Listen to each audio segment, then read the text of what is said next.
ઈષ્ટદેવ ભગવાન શ્રી સ્વામિનારાયણ,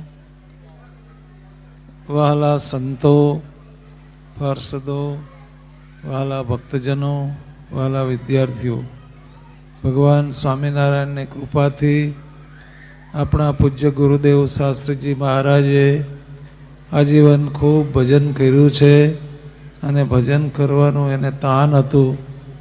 સ્વામીએ 200 ગામમાં 200થી ઉપરાંત ગામમાં 200 કલાકની ધૂન કરાવી અને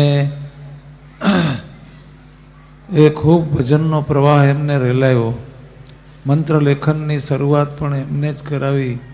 અને બીજું કે અહીંયા પણ એકાદશીએ ધૂન થતી હોય 12 કલાકની, એટલે મુખ્ય મહારાજ સ્વામિનારાયણ ભગવાન એ જીવના હૃદયમાં નાખવાનું સ્વામીને તાન હતું.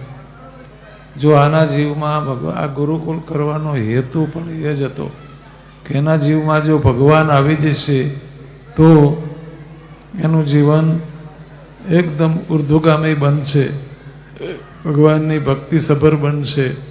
ત્યારે શ્રીજી મહારાજે જ્યારે ડબ્બાણમાં યજ્ઞ કર્યો ત્યારે બ્રાહ્મણોને દક્ષિણા આપતા હતા.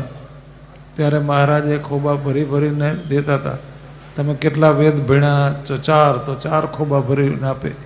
કેટલા પુરાણ ભણ્યા, કેટલા ઉપનિષદ, એ બ્રાહ્મણોને પૂછે. પછી એક ભૂદેવ આવ્યા, એને મહારાજે પૂછ્યું તમે શું ભણ્યા છો? કે સ્વામિનારાયણ સ્વામિનારાયણ સ્વામિનારાયણ. મહારાજે મોટું પાત્ર ભર્યું હતું ને, એ આખું ઊંધું વાળી દીધું, એની પછડી પાથરી હતી એમાં.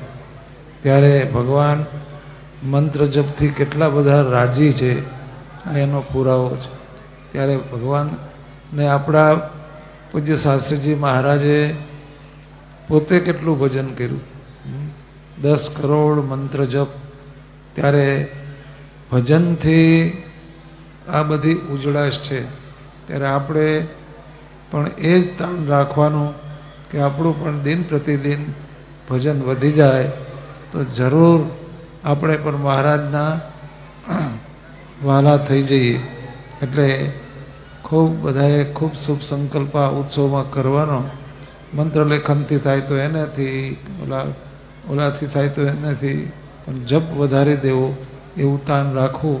મહારાજ સર્વને સદાચાર સત્સંગ ભક્તિનું સવિશેષ બળ પ્રદાન કરે એટલું કહીને હું વિરમું છું. સ્વામિનારાયણ ભગવાનની જય.